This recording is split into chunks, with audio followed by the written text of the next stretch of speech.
What's going on, Bulls Nation? Welcome in to the CHGO Bulls Podcast. Happy Monday, everybody.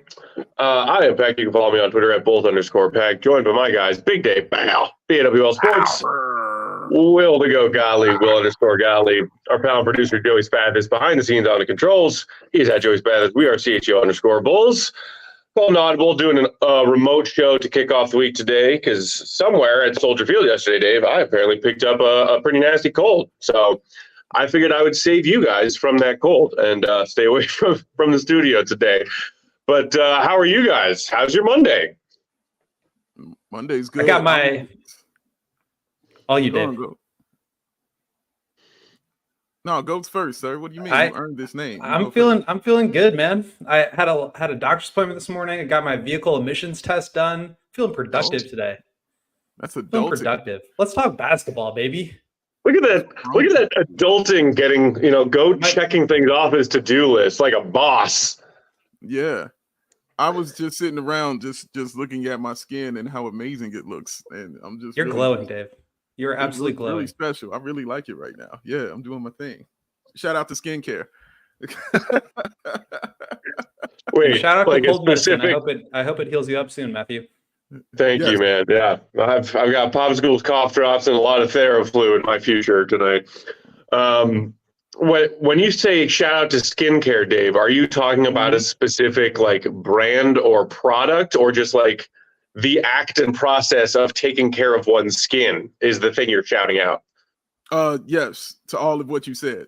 Okay. Yeah, shout out to everybody who's taking good care of their skin and making sure it looks radiant. Shout out to the wonderful product that I use on my beautiful face to keep my skin looking like it do. And shout out to genetics, because my parents gave us all some incredible skin, and this youthful glow that I have. So shout out to all of my family members. Shout out. There you go. Lots to get to on today's show. We are going to pick up where we left off. Still have some Eastern Conference teams that we have yet to preview as we get closer to the regular season kicking off. So we're talking Sixers today and talking the reigning Eastern Conference champions. That's right. That's a real thing that happened. The Miami Heat.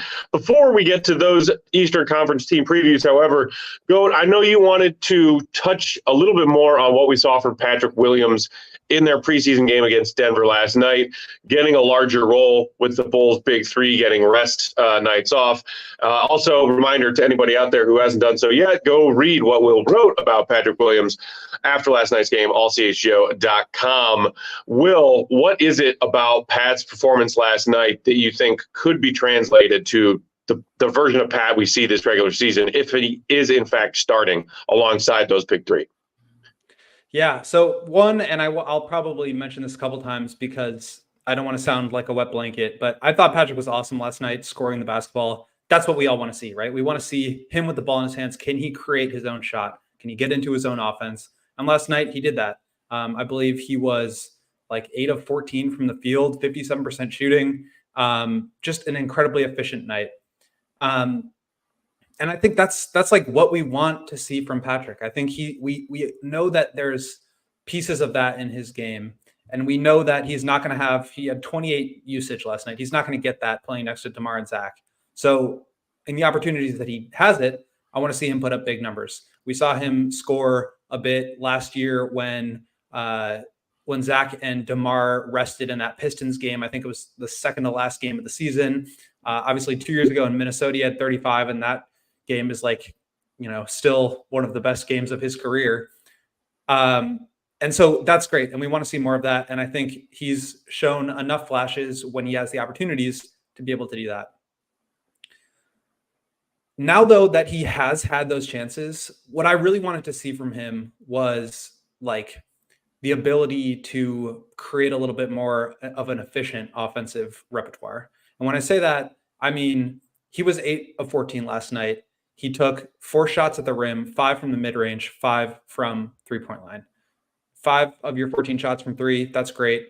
But I think like what he and I have talked about, what Billy has talked about, it's like for him to take the next step forward, and really for any young player who's a scorer to become an efficient scorer, what you need to do is get to the free throw line. You need to get to the rim and you need to get to the free throw line. On a night where he had 14 shot attempts, he had 1 trip to the free throw line. For a night where he had 28% usage, he had only 4 shots at the rim. And I don't want to like criticize him too much because those mid-range shots are something that he feels really comfortable doing. It's something that is and should be a big part of his game because he's good at it. But for him to warrant having 28% usage on nights where Zach is playing, when DeMar is playing, he's got to be driving super efficient offense. And that means getting to the rim, getting to the free throw line, drawing help, kicking it out. And again, we saw some really impressive individual scoring from him. But what happens on nights where he goes 4 of 14 instead of 8 of 14?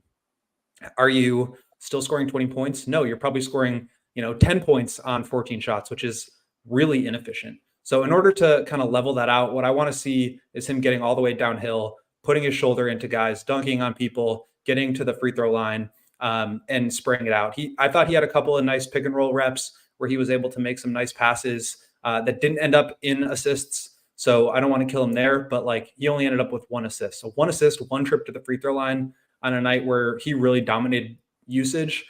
These are things that like, yes, it's maybe like the next step for him. And so I don't want to criticize what he did, but like that's the next step for him.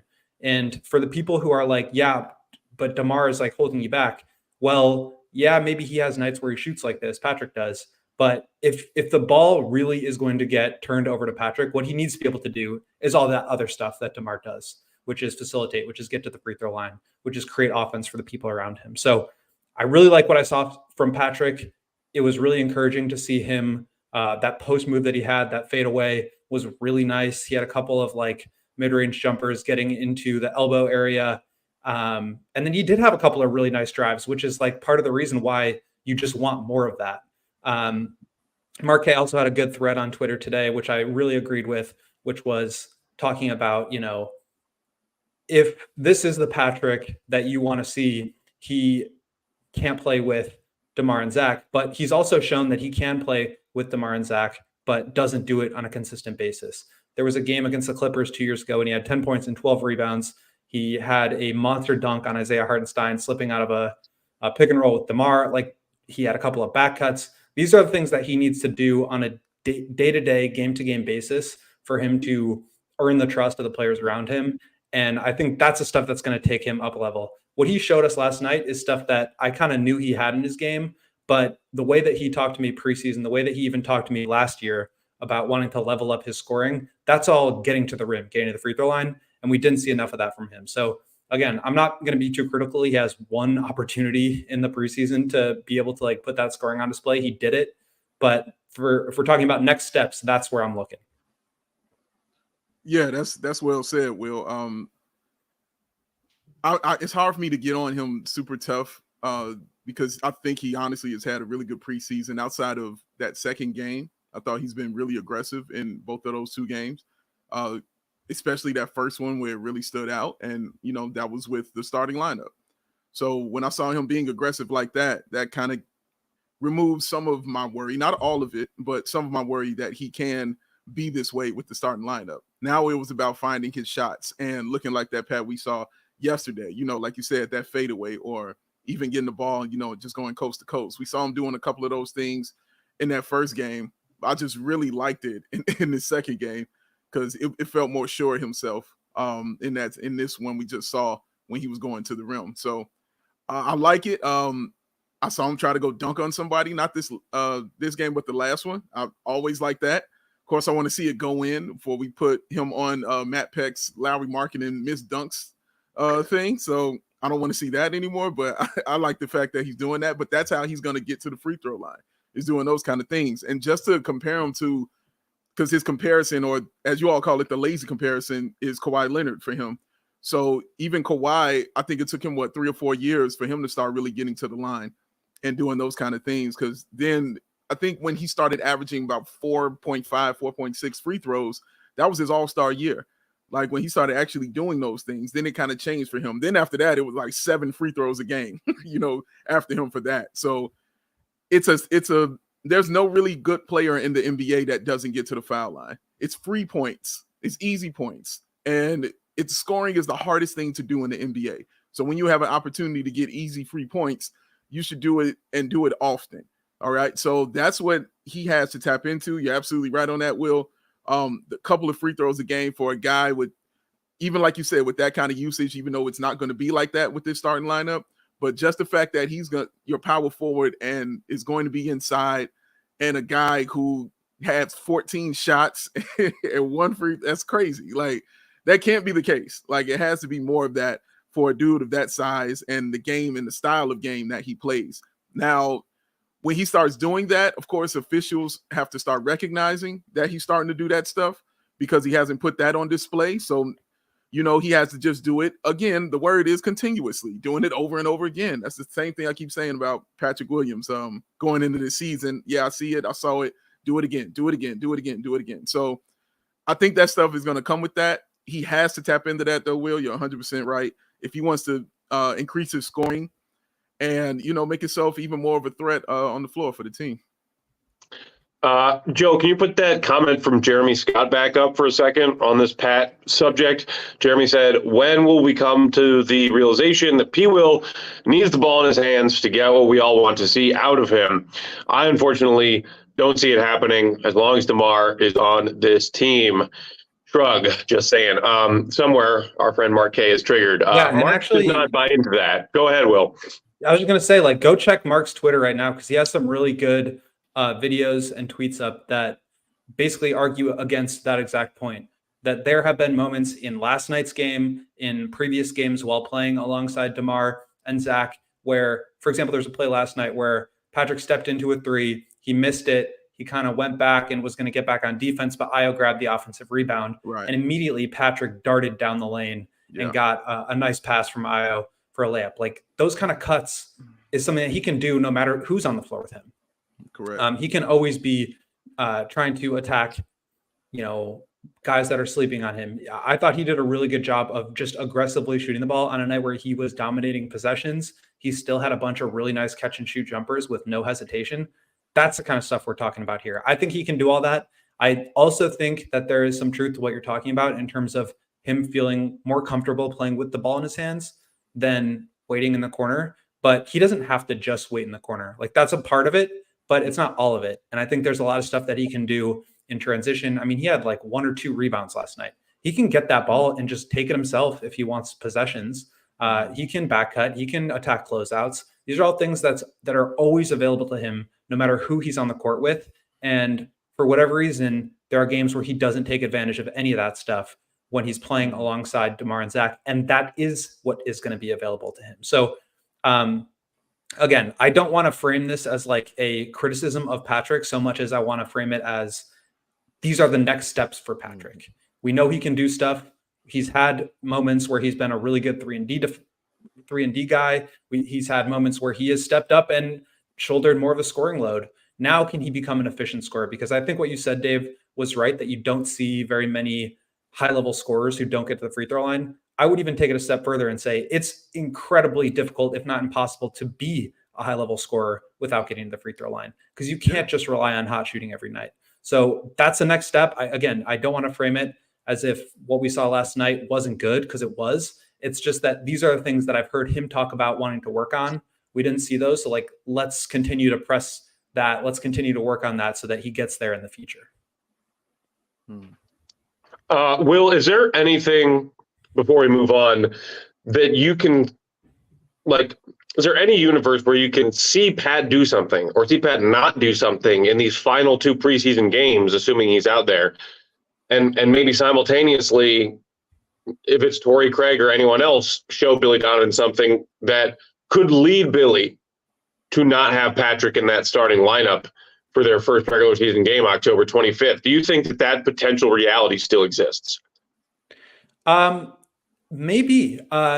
Basically what we've seen in the 2 games that the starters did play was Patrick getting a quick hook coming out. He came out after a few minutes, and then Torrey Craig came in to play with the rest of that starting group. And I think my guess is, and Billy tipped his hand on this, and then this is also what we've seen since, but on media day, he said, maybe we put Patrick in the starting lineup and then we take him out and then bring Torrey Craig in and then bring him back in with the second unit and let him kind of operate.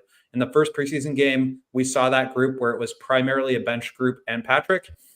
In the second game, we saw that group primarily bench plus Patrick and also plus Zach. So I think Billy is using those opportunities to explore the things that Patrick can do with the ball in his hands. And I'm glad he's doing that because, look, as much as I think he needs to take more advantage of the opportunities that he has as a role player, it is also nice to see him try to do some more stuff with the ball in his hands because I think he can do both.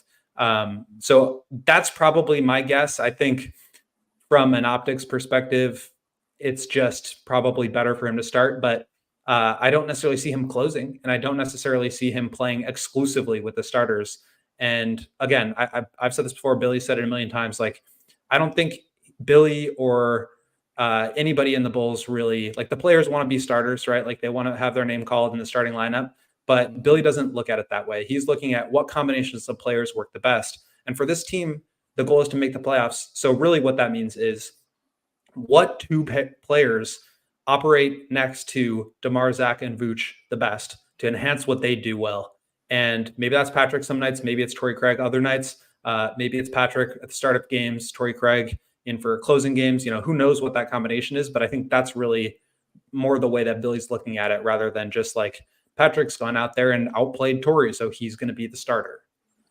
Yeah, no, that's the way he should look at it. And I like the fact that he should do it that way. Like, it's about who that and what it fits, for you and what it looks good for you. So even Alex Caruso, like, we didn't even mention him. Like, he could be the one that's in that lineup doing it for them like that. Like, yeah. Just whatever works and moves you to winning. Yes, whatever works and moves you towards winning is what the focus should be. It shouldn't be, okay, well, let's just leave him in because he's playing okay, or I just want to give him more reps, or no, bro. Like, if you're trying to make the playoffs and you're trying to win, that has to be the focus. We know the three guys that are going to be in there. Everything else around that, you can change, depending on the matchup that you have. So yeah, Patrick should get his opportunity. I'm still under the belief that he should start and he should get that opportunity. But this is why I love Torrey Craig being there, because if it looks like it's not working or it looks like he's just slacking, all right, bro, come have a seat. Like, I'm not going to leave you out there again. Come have a seat next to me. Let's see what this young man is doing. And then go through your rotation and see, all right, Pat, do you feel like playing basketball now? And let's move back in. So, yeah, no, I hope and I'm glad Billy has that kind of outlook this season. All right, let's put a pin in the Pat conversation. I'm sure we'll circle back to it again if he gets minutes in their final two preseason games coming up later this week. We'll take our first break. We'll come back. We'll dive into some Sixers talk. What the hell is going on in Philly? While we're doing that, don't forget to hit us with a thumbs up if you're watching along on YouTube live or catching the replay, and subscribe to our CHGO Sports channel if you aren't already. Today's CHGO Bulls brought to you by our friends at Ray Chrysler, Dodge, Jeep, and Ram. Are you in the market for a new vehicle? If you are, we have great news because Ray Chrysler, Dodge, Jeep, Ram, and Fox Lake have recently joined the CHGO team. At Ray CDJR, you'll always be able to shop one of Chicagoland's largest inventories and find unforgettable savings. And right now, during Ram Power Days at Ray CDJR, only in Fox Lake, you'll be able to secure 0% financing or 17% off of new Ram models. But that's not all. Now through October 31st, that's Halloween, explore their newly renovated showroom and take advantage of limited time 7-year anniversary savings. So if you're in the market for a new vehicle, you have to check out the team at Ray Chrysler, Dodge, Jeep, and Ram, because they're the only team that we recommend. Visit them today on Route 12 in Fox Lake. For more information, visit Ray CDJR in Fox Lake or raycdjr.com. Serving the community since 1963. You know what? When I was at the office, I took home some Hero bread, and I told you all I would try it out and see what it tasted like. I was very anxious to try this because one of the things that I gave up at the beginning of the year was bread. Like I said, I'm not going to do bread and I wasn't going to do sugar. Yeah, it's been hard. It's been really tough. So looking for stuff like this, I'm like, okay, I could rock with this. Let me try this out. But, you know, you look at those things and you see no sugar. You see 45 calories. You see low carb. And, you know, the little Matt Peck in your head starts dancing like, it's not going to be delicious. What are you doing? This is trash. Put some meat on that thing and let's go. But then I quailed them, and then I went ahead and I've toasted it and took a bite. Let me tell you something. It is delicious. I'm not even lying to you, bro. Like, it is delicious. It is a really, really good piece of bread. I'm glad that I found it. I had no idea that it existed, but now you do, and so do I, because Hero is rolling with CHGO, y'all. The taste, the texture, it's awesome, all right? I like it toasted. I'm going to try it on a sandwich one day. We're going to see what it goes down like that. I'll report back to you then. But, man, it's high in fiber, and it's ultra low carbs, and like I mentioned, 0 sugar per slice. It is worth your time. And Hero Bread, this is just coming from me right now. If you make a cinnamon one, I promise you I'm buying all of them, all right? Give me some cinnamon bread so I'll make some cinnamon toast. Oh, you'll be friends forever is what we'll be, y'all. So you guys can try it yourself. Get a discount code with your first purchase. CHGO is the code, and you will get 10% off at hero.co. Hero makes sliced breads. They make buns. They make tortillas. And they're all available at hero.co and on Amazon, y'all. Secondary nutrition is fewer calories than the leading brand. It's 5 to 10 grams of protein per serving. All right. Now, right now, offering once again, CHGO is the code. 10% off is what you're going to get with your first order at hero.co. That is HERO.co. Save yourself 10% today because it's just that good. Hero Bread. Save yourself. See, Hero, get it? Save yourself. Hero, save. Got it? Yeah, all right. I got it. And this is why we do different ad reads, because of our different preferences. I still did the bacon. Did I hit that bacon? I know. Oh, we love all of our that. sponsors just the same. It's true. We do. And for all of you people out there who are trying to be carb conscious, try Hero Bread. Yes. All right, gentlemen. Let's talk Sixers. Sorry, what, Will? I was just going to say, I forgot to bring this up at the top of the show. Should we just quickly hit on some transaction news, Bulls related? Oh, and yeah, you wanted to touch on, meaning like waiving Quentin Jackson, a couple other things. This morning, Quentin Jackson was waived by the Bulls, so he was the one that had a couple of really monster dunks in preseason. The Bulls had to cut down their roster, and I believe now it's at like 18 or 19, so still a few more spots to go, but he was the latest cut. And then also our guy Javonte Green getting a chance to go to the Golden State Warriors, and it sounds like he'll be with their G League team, the Santa Cruz Warriors. But just really glad to hear that from him, because he obviously played at such a high level. I thought he had a chance to like really make some money, and then had the knee injury and just wasn't really the same after that. So really glad to see him getting another opportunity. We don't need to spend too much time on it, but I just wanted to shout him out. Yeah, shout out Javonte. We all love Javonte, man. He was awesome. Love Javonte. So was it a two-way, Will, that Javonte signed with Golden State? It says that they are signing. It doesn't specify. It just says that they are signing Javonte Green and Yuri Collins and expected to land in Santa Cruz to open the G League season. So it sounds like he will be with specifically on a G League roster spot. Okay. Well, I mean, assuming that there is some sort of window where he can get promoted to the real squad, however his contract shakes out, and he proves to be healthy, he will not be on the Warriors G League team for long. I'd put money on that. Like, dude, if the Warriors add 5 Javontes running around, give me them to win the chip again. Love Javonte. Happy for him. Championship Javonte. Right. Oh, man. You know who I'm not particularly rooting for right now? That's James Harden. Okay. Let's talk about the Sixers.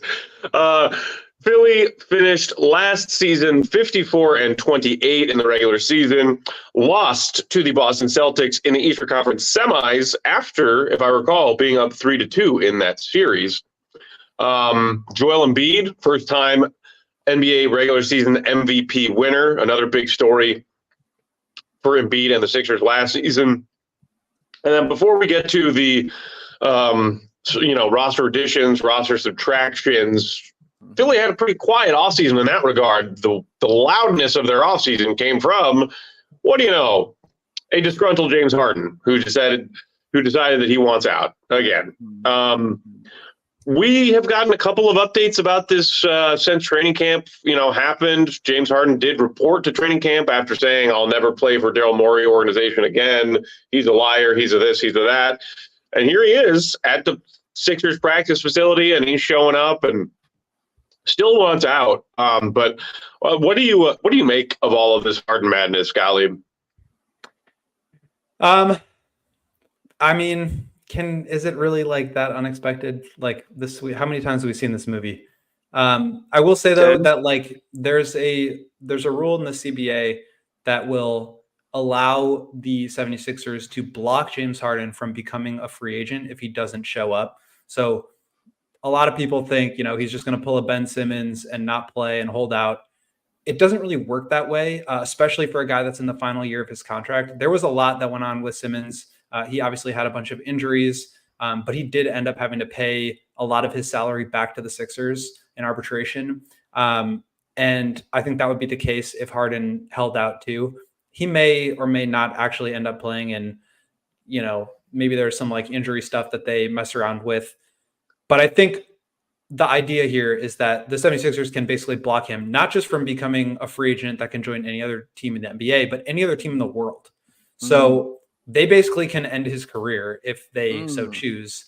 And that's a lot of leverage. So I think what's best for both parties here is if Harden, understanding the situation that he's in, comes out and plays his best basketball. Because if you're the Clippers or another team, why would you trade for a guy that is disgruntled, that doesn't want to show up, that doesn't show up in the playoffs? Like, you're not going to pay up for that guy on the trade market, especially if he's pouting and whining and not showing up to practice and games. So what he's got to do is step in and contribute at a high level and make it and kind of force the hand of another team and say, look, I'm playing really well. You need me here. Let's get this done. Because what Daryl Morey wants is a star player or the assets to go out and get one. Does not look like he's going to be able to get that kind of return right now for Harden. And for any of those other teams that are in the hunt, I don't blame them. I'm not paying multiple, first round picks or good players. So I get it from both sides. And I think really he's just got to go out there and play. But sort of the continued, comments about the lack of trust and like the relationship ending like a marriage that doesn't have good trust. I think he's just trying to keep his foot on the gas pedal and trying to hurry this thing up. But ultimately, I don't think anything gets done until another team feels confident that he's going to actually play if they trade for him. And you know what makes this suck even more, Will, is I think James Harden has the right coach in Nick Nurse for him, because that is a point guard friendly coach. He really does well with point. I mean, just look at Van Fleet. I mean, look at Kyle Lowry. Like, he really does well with point guards, allowing them to be themselves, allowing them to set the table, and that is the right kind of offense that James Harden likes. They like to get out and they like to run. He's not known as a half court guy. They get out and they go. Of course, they were playing with those Velociraptors that they had in Toronto. That's literally all they were doing. I think he'll like playing for Nick Nurse. Like, I think it's going to be a dilemma for him. Like, because I really think he's going to enjoy the offense that is going to be put in and installed. Because Nick Nurse has already talked about taking, a lot of the burden off of Joel Embiid, whereas Doc Rivers was the coach. Like, no, give Joel the ball every single time down the floor. Like, and Joel is the kind of guy who likes, feeding everyone. He wants everybody to kind of touch the ball, because he feels like he plays better that way. And if he feels like that's how he plays better, then great. I mean, he's got an MVP playing another way, but if he feels like he plays better this way, cool. But I really like Nick Nurse as a coach and as an addition to this team. And also, of course, I like, we'll talk about the additions that they added, but it's a couple of additions that they added I think will be helpful as well. But yeah, and James is in really great shape. Like you said, I didn't expect him to come in, wearing the fat suit or nothing like that. Like, I expect him to come in shape and doing his thing. I think it was good for them to be in Colorado because there was less of a spectacle, and it was easy for him to get out there and go to practice because he didn't have to go through the muck of dealing with all the media that he probably has to deal with in Philly. So I think that definitely helped. But I just really see this working for him, and it's going to be a drag because he doesn't want to be there. But I really like Nick Nurse and the offense that he runs, and I think it'll work. Demond chiming in, thinking that Harden wants his numbers and he's tired of playing second fiddle. That might be the case. Also, I mean, it doesn't matter if he's been first fiddle or second fiddle. Harden has nothing to show for his playoff appearances in the NBA. Some regular season accolades and well-deserved. Yeah. I still think he has Harden version of good basketball left to offer. But yeah, I'm very curious to see how this sticky situation in Philly shakes out. Let's now touch on those roster changes around Embiid and Harden for Philly this past offseason. You mentioned you like some of the pieces they added, Dave. I am not that impressed with what Philly added to their roster this offseason. And when I compare it to what they lost from this roster, I see a net loss. But so they add Bulls hero Patrick Beverley, who didn't quite get that multi-year 15 mil annual he was looking for from the Bulls. Big shocker there. They add Danny Green, Wiley Vett, who is, what is this, his second or third stint with the Sixers now? That dude's never retiring, apparently. Mo Bamba, that news broke when we were actually out in Vegas hanging out with the rest of our All-City crew for Summer League. People always are predicting Mo Bamba breakout seasons, not this guy. And then sort of a last-second throw in there, familiar name, Kelly Oubre Jr., who was just like lying around, like, oh, Sixers, like, yeah, that's a piece we can use. What is it about any or all of those guys, Dave, that has you intrigued about joining this the Sixers core? Yeah, thanks for saying the word intrigued. I'm not like over the moon, like going crazy with these picks now. Like I just said, I like some of the things that they did. Just want to get that clear. All right. But I liked Kelly Oubre Jr. and the signing of him. I thought that was a really nice fit for him in Philly because they're going to need, because of the guys that they lost, they have to, replenish their bench. And he's going to be a good fit coming off for me personally, because I think he can have the ball and kind of do what he wants with that second unit, depending on what starters are going to be out there. But I think he can have the ball and do what he wants, not to an extent, because you can't let Kelly Oubre just go crazy, because he will, shoot from half court and, do some stuff like that. But he is a scorer, straight up and down. That dude can score. He'll get you 20 quick. Kind of like how Malik Monk is doing in Sacramento. He could be on that level. I don't think he's obviously there yet. Malik Monk had to, play a lot of years, and go through a lot of shit, to get to where he is in Sacramento. But I think Kelly Oubre, being the guy who I can look at and say can get you 20 points, I look at him in kind of that light. I like Patrick Beverley when he goes to any team. Because I'm like, oh, yep, this is going to be fun, and then just walking into a place that's already chaotic. He loves that kind of stuff. Like that's his wheelhouse. So I'm excited to see how that even works out. Not even from a basketball standpoint, just looking at it selfishly as an entertainment standpoint. I'm excited to see how that works. Danny Green, I mean, I'm just happy he still feels like he can keep doing stuff. I don't know what he can really bring, to the team, but when you shoot, the shot is the last thing to go. And Danny Green is, a guy who's known as that. But I like the fact they also brought back Montrezl Harrell, who I've always been a big fan of. I think he also is a guy that can help them coming off their bench. Just a solid player, man, like he always has been.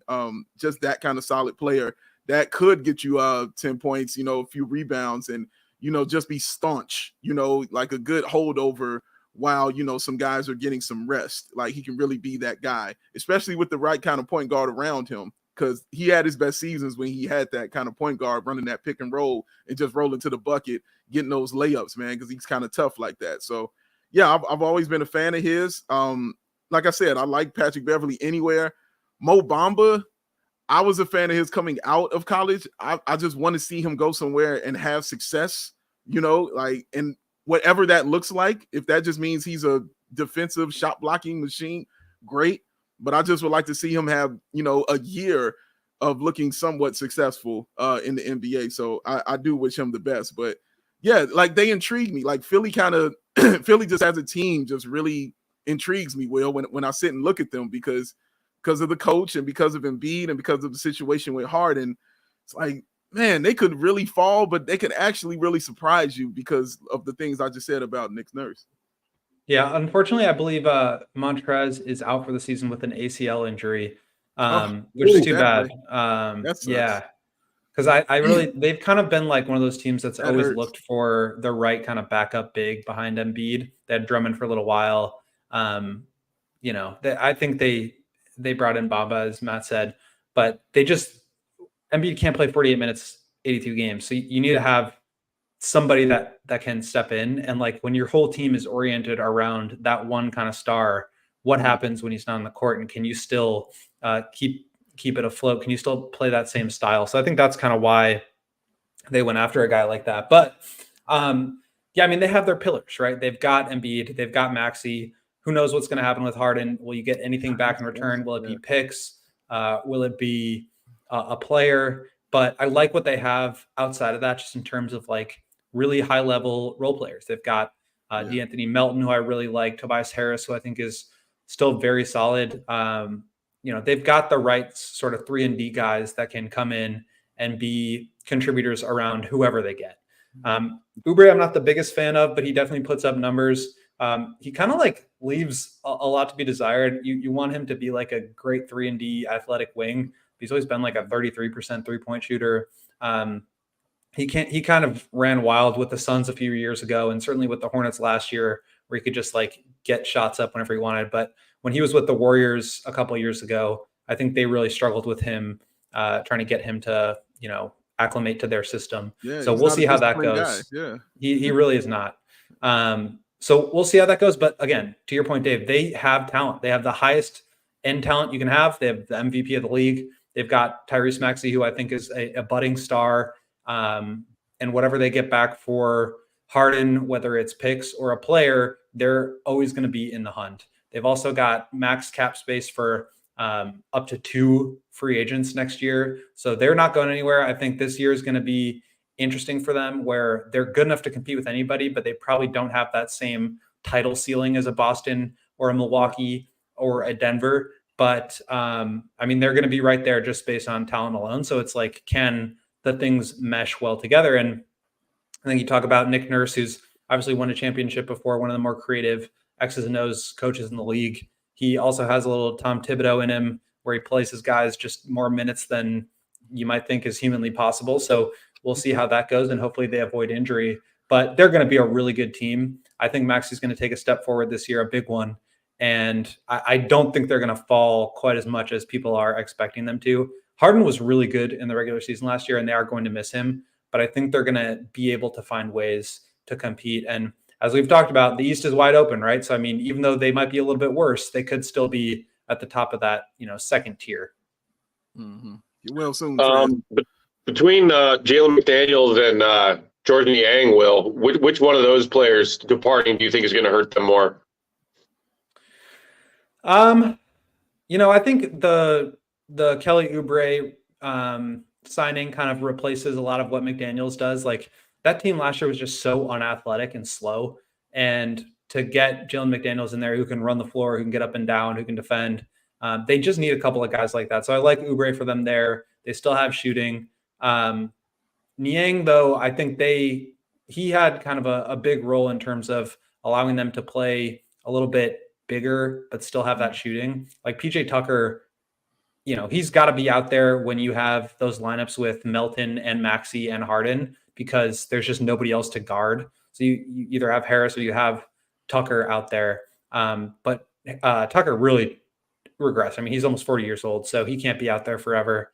And I think if you lose a step for him and you lose Niang, you're losing a lot of that big wing power forward kind of depth that I think might be hard to replace, but also it's just going to be harder for Tobias Harris now to have to do everything that he was doing as the 3-4, but now do it as the 4. And that's a big burden to carry. Well, what do you do with a guy like PJ Tucker? Like you said, a guy who's aggressing, but he still, has value, a lot of it for your team. Do you still start him? Do you bring him off the bench? Like, how do you use PJ? It's interesting. He had like a sub 10 usage rate. Like, he just basically was not there on offense. He obviously can hit the corner 3, Does some nice stuff from the dunker spot, and cutting into the basket where he can just like finish around the rim if he's left wide open. But, they've got him on the books for 10, 11 million this year and next. So that was a move to placate Harden. And it does not look like it's really working out well longer term. So I wouldn't be surprised if they try to move him or attach him to Harden in a deal to get off of that money. I don't know about starting, but like, to me, if you are Nick Nurse and you're the 76ers, you want to maximize everything around Embiid and Maxey. And I don't know, I feel like you need a little bit more athleticism, a little bit more shooting there. Obviously he really helps defensively, but I wonder if they can't do better with like Melton, Harris, and Danny Green or something like that, who can at least get some threes up. So we'll just have to see. But they also may try to like monitor his minutes until playoff time and try to ramp him up during playoff situations. Okay. Obviously hard to project win-loss record for a team that might be trading away its best player, second best player. Vegas has the Sixers win total set at 49.5 currently. Again, this team won 54 games last season, so maybe the unknown future of Harden is calculated into that 49.5 mark. Let's just say, hypothetically, gentlemen, that Harden isn't traded and they keep him, and he and Daryl Morey reach some sort of armistice and they play out this season. Harden's here, Embiid's here, Maxey, Tobias, the whole gang. If that is the case, and Harden is a Sixer for the entirety of this upcoming season, are you taking the over or under on those 49.5 wins? Probably the over. Just because, as Will put it, those pillars that they have. I mean, that's tough, man. Even them last year, having the injury and things that they dealt with, you still have Joel Embiid. Like, that's a ridiculous safety valve that you have every single time. No matter what's going wrong, I got a guy that can get me 50 points and 18 rebounds, and 5 assists. Like, I have that. So I would take that over if Harden is going to still be there and play like he did last year. Because as Will mentioned, like, he really did have a good season last year. And Tyrese Maxey, dude, like, for real, like, is that dude. He's really that serious and that good of a basketball player. I think having those 3 guys right there, they could. I would take the over if Harden is still going to be there and health is not an issue with that team. So what was it, 49.5? Yeah. I mean, if I'm staying away from that in terms of betting, but like I maybe would go like 50 or 51 at the very most. Like I don't think they're going to take a big step back. I think if Harden's still there, obviously they're going to be like the same caliber of team. But they had the like Embiid push for MVP, played a ton of games last year. I don't see them kind of stretching him quite as much because he finally got the award. I don't know. I could see them, and really like the Celtics and Bucks as well, just like take it a little bit easier in the regular season, so that they don't they're not totally gassed by the time the playoffs come around. I also think there's not going to be as many of those just super easy wins at the bottom of the East. Like, the Hornets are going to be better. The Magic are going to be better. The Pacers are going to be better. The Raptors are not great, but like, they're not that much worse. The Bulls, I think we all agree, are going to be better. The Heat, like, all these teams are good. And I just don't think that like any one of them is going to win 60 games. So obviously 49 is a lot different from 60, but I don't see any of these teams really like running away with it. And if you look at the Western Conference standings, Denver won 53, Grizzlies won 51. Nobody else had 50 wins. There were 4 50-win teams in the East. Bucks 58, Celtics 57, Sixers 54, and Cavs 51. I just think that the top is going to go down a little bit and the bottom's going to come up a little bit in terms of wins. And so I think they're going to be around that 50 range, but it's a stay away from me if I'm betting. All right, guys, let's take a second break. We'll come back and take a look at the Miami Heat and our old pal Jimmy Buckets, what they did this offseason, because it wasn't getting Damian Lillard. Hooray! Hit that thumbs up button if you didn't do so the first time around. Today's CHGO Bulls brought to you by our friends at the Sunnyside Cannabis Dispensary. Football season is here. Basketball season's almost here. Pick up everything you need to elevate your football season, your basketball season at Sunnyside Cannabis Dispensaries, located all over this wonderful state of Illinois. Sunnyside is your home for judgment-free cannabis shopping, a place where all kinds of visitors are welcome to explore, discover, and purchase a wide array of their high-quality products. They've got everything you need to elevate your October, plus the wonderful thing they offer, which is ordering online, sunnyside.shop, their website, and picking up in store, whichever one is closest to you. Easiest way to shop, whether it's you're shopping for your cannabis or you're shopping for your groceries or your power tools. Order it online, pick it up in store. No matter where you are in your cannabis journey, that process of ordering and picking up in store is the best. And of course, they offer their great transparent loyalty program that they call Sunnyside Rewards. Whether you want flower, tinctures, edibles, they've got it, and they've got tons of varieties of everything. So head to sunnyside.shop, use that promo code CHGO25 when you check out, and through the rest of October 31st, use that promo code to get 25% off your order. Again, that's promo code CHGO25 at checkout for 25% off. Only one use per customer, and you can't stack it with their other deals and coupons, but you can use it every time you shop. It's not just for first-time customers. Pick up everything you need to elevate your football season. Must be 21 and over or an Illinois Med card holder. And guys, if you're going to go to Sunnyside, stay away from the power tools, okay? Like, just put those down. It's okay. But beer, that's the other thing that goes well. If you're going to go to Sunnyside, you can definitely stop off and grab you some awesome beer. And the beer that you should be drinking is from the Goose Island Beer Company. It is supported by CHGO. They show us love. We show them love. It's been Chicago's beer since the Jordan year, which is 1988. They've got an awesome roster of delicious beer. The Beer Hug family, the 312 Wheat Ale, that is the classic. The Full Pocket Pilsner, that is the Matt and Big Dave favorite. And of course, since the weather has changed, since Joey Daylight Savings is happening right now, and the leaves are falling, it's that time, y'all. Oktoberfest beer is here. Why wait? Go get you some of that. You know it's delicious, and it pairs well with October. Why? Because it's in the name. Oktoberfest. Enjoy it. Drink it. You'll thank me later. So grab an ultra-fresh exclusive beer at the Goose Island Original Brew House on Clybourne Avenue in Lincoln Park, or from that tap room on Fulton Street in West Town. It is the Goose Island Beer Company, y'all. The Chicago's beer, the true taste of Chicago. All right, y'all. Let's talk Miami Heat, a team that ended our beloved bowl season last year in that second play-in tournament game, making that big comeback in the fourth quarter. They went 44-38 to find themselves at the top of that play-in tournament, and then made that miraculous run, upsetting the number one seed Milwaukee Bucks in the first round in 5 games to boot, then going all the way to the NBA Finals, where they got gentlemen swept themselves by the Denver Nuggets. Interesting offseason for Miami because of all of the talk about Dame.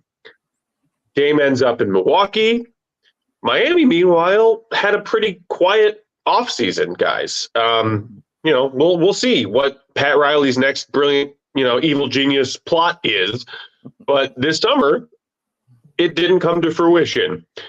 Quick look at their roster moves.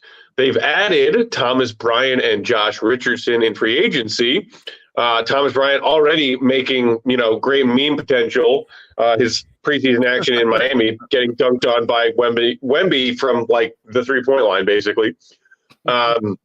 They did re-sign Kevin Love and then had the 18th overall pick, Watkins Jr. from UCLA, if I recall. They also took a couple of hits with their departures. Victor Oladipo gets traded, maybe not a big loss there. Sign and trade loss of Max Strus, who goes to a different Eastern Conference contender, the Cleveland Cavaliers. Big hit also with Gabe Vincent leaving in free agency. Cody Zeller, not like a huge loss, but shockingly, Cody Zeller was getting minutes for that Heat team, even in their playoff games last season, which is terrifying. And then finally, hanging him up, Udonis Haslem announced his official retirement earlier this summer. So there are the roster changes for the Miami Heat. Jimmy's still there, obviously. Bam is still there, obviously. You got Tyler Hero. You got some role players. Will, is this Heat team that we just watched go to the finals a real threat to be top 4 home court in the first round kind of good? Or do you see them more realistically being kind of in the middle of the pack fight that the Bulls might be in?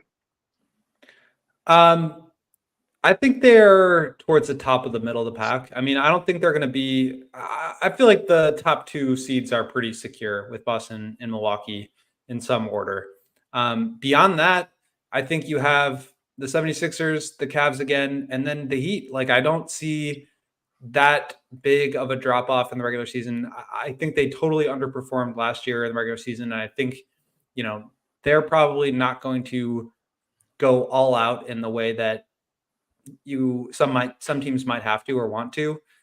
They're an older team, but like they were better last year than the way that they played during the regular season. And again, I mean, if you're going to argue that the Bulls have a chance to be a top 6 seed because the East is wide open, you have to be able to say the same things about some of these other teams. The Heat are no exception. So do I think they're better than the Knicks or the Cavs or the Hawks? Like, I don't know, maybe not, but like, I don't see why that's not a possibility. So I wouldn't be surprised if they're 3rd or 4th, maybe a little bit, but like, I would be also not that surprised if they were in the play-in again. It's just that kind of wide open. But obviously, when you have the player development that the Heat have, when you have the coaching the Heat have, when you have the stars the Heat have, and you have Tyler Hero returning, you get Hawkins in there, who I think will help. You get Nikola Jovic, who has a year under his belt. He looked really good in FIBA. And Josh Richardson is back there. He had a really good start of his career with the Heat. So I just think they're going to be good. They're always really good. And I don't like betting against that team. I don't necessarily think they're going to be like a regular season juggernaut, but I'm not trying to like say that they're going to be struggling to make the play-in either. Yeah, I would be surprised if they were a top 3 or 4 team.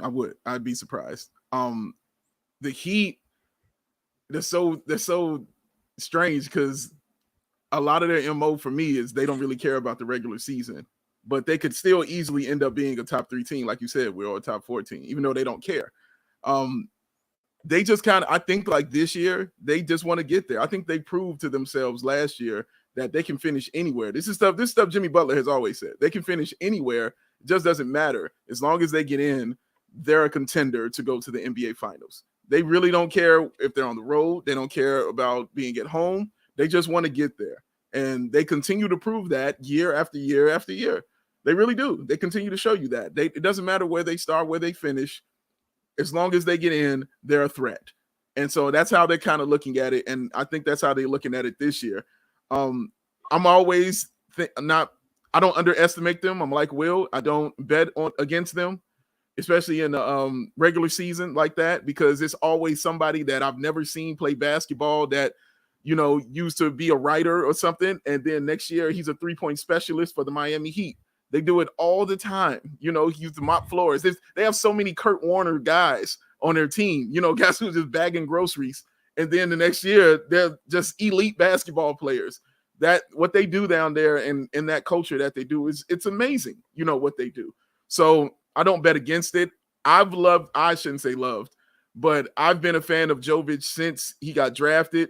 I remember when we were making our top 5 people to pick to draft that year, he was number 5 for me. Like, I've always liked him. I just liked his game and how he played. So it's not really surprising to me seeing him develop into this kind of player. I think he's going to be really nice. The guy they picked up from UCLA, I liked him at UCLA a lot. Like, that dude always flashed. So I think he's in the right place as well, being with the Heat. And I think Jimmy Butler's the right kind of guy he needs to be with. Like, for real, he has that kind of mentality. So I think that's going to help. Tyler Hero, I just want to see if he can stay healthy. If he's healthy, he's a problem. Like, it's just that simple for him. Bam Adebayo, I feel, is completely underrated a lot. Like, Bam Adebayo can do everything on the floor. And it's not really talked about, maybe because of his size, or something like that. But He literally can do everything on the floor, defensively and offensively, man. I've seen him carry this team in the playoffs. I've seen him do it. So Bam is really good. No, the Heat should always be get your respect, no matter how you feel about them. And trust me, I don't like the Heat at all. The Heat go straight to hell. I don't care nothing about the Miami Heat. But I give them that respect. You have to give them the respect that they have earned and the respect that they have deserved. From the front office to the coaching to the players on down, they deserve all of it. That's kind of where I'm at right now, because I don't want to believe that this Heat team, because I agree with you, Dave, they can go straight to hell. Every day and twice on Tuesday, the Miami Heat can go straight to hell. I don't want to believe that this team is going to make some miraculous run to the finals again. Mm-hmm. I also know that I saw with my own two eyes what Jimmy Butler did in that playoff run, and I've seen Jimmy Butler do similar things in the playoffs before. But I'm sitting here saying, how are they replacing that production that they are losing between Max Strus and Gabe Vincent? And you might shrug your shoulders and say, oh, come on, it's Max Strus and Gabe Vincent. Those guys were critically important to that team. And yes, maybe underachieving team in the regular season, as you said, Will, but when it was time to start playing best of 7 series, huge parts of that Heat core. And I did not see them replace those guys in any way this offseason. So maybe it's just because I'm a Heat hater and I want to be skeptical, but I'm skeptical because they lost Max Strus and Gabe Vincent, and they played huge roles for that team. Yeah, they also are getting Tyler Hero back. Like, I think part of the narrative about Hero is that, like, if he would have come back, they wouldn't have made it. Like, probably, I don't know, but like, part of the reason why it would have been tricky is because it's difficult to play Strus and Hero and Vincent together because there's no defense on the floor. But if you're replacing Vincent with Hero, you get more of a scoring burst, and you still only have one sub-average defender. So I think they can replace some of that. I think Josh Richardson is really going to help them. Again, I'm not saying that they've like elevated themselves. I do fear them in the playoffs because I think they've proven that they deserve it. I mean, they've been to the conference finals like 4 straight years, right? Yeah. They are a playoff team that is built to win 16 games in the playoffs, more so than a 82. Like, there's the 82 game player and 16 game player. That they're an 82 game or a 16 game team and not an 82 game team. I do think that they have added a little bit more depth than people give them credit for. Thomas Bryant and Orlando Robinson, I think, shore up the backup big minutes. They've still got Kevin Love. They've still got Kyle Lowry. Like, they're going to be a good team. I get that people think that Strus and Vincent are big losses, and they are, but I don't think that like makes the bottom fall out. No, I agree with that. And like I said, it's for me, it's strictly because they pick up so many guys that we might not be thinking about or looking at and replace those guys, because that's what those guys were. They were fill-ins. They were replacements for roster spots, and they just went and balled out. I can't remember this guy's name they have on the team, but man, I saw him last year playing for them, man. I mean, he was just balling for this squad. I got Caleb Martin, name, Duncan Robinson. Not somebody who plays all the time, but he will this year. He'll definitely get an opportunity to play this year a lot. Is Joey coming in with the name for me? What you coming in for? Yeah. Highsmith. Thank you very much. That's exactly who I'm talking about. Balling right there. Highsmith is serious, man. That dude can play. So he's going to get an opportunity too to get out there and, showcase what Heat culture and, how they develop guys is kind of all about. So I'm always leery of players when they leave Miami, but while they're in Miami, it's something in that water, man. It's something in that Pat Riley water that just kind of changes them. Yeah, it's called salt water. Real good for you. We are out of time for today. One more shout out to our friends at FOCO. Football season is here. Get fitted out with all of the best sports gear around from FOCO.com. Get yourself some hoodies for these Chicago windy temp days coming up. Get shoes, get signs, get bobbleheads, everything in between that you need to watch the game, hang out at the game, go to the tailgate, whatever you're doing this football season, you can get what you need for it at FOCO, who have also kindly donated some of our awesome set pieces at our CHGO studios. go to their website or click the link in the description below. You can find it, foco.com. And if you use promo code CHGO at checkout, you will get 10% off all non-presale items in your order. Again, that's promo code CHGO for 10% off at foco.com. Bulls back in action, preseason game number 4 tomorrow night. Home against the Toronto Raptors, 7 p.m. tip. Goat, you will be at the UC, I presume? Yes, sir. Flexing on. Goat will join us for a part of our post-game show from the United Center. Dave and I will be back in the studio bringing you all post-game immediately following Bulls versus Raptors preseason edition. Until then, follow Will for all of his Bulls reporting updates. Will_Gottlieb. Big Dave is at BWL Sports. I'm Bull_Peck. Our pound producer, Joyce Bathis. He is at Joyce Bathis. We are CHGO_Bulls. Thanks for tuning in. Hit the thumb on your way out if you haven't done so yet. Make sure you subscribe to CHGO Sports channel on YouTube, and we'll talk to you tomorrow. Have a great Monday night. Have a great beginning of your Tuesday, and we'll see you for post-game. See you, be good. Peace. We all silly like the man.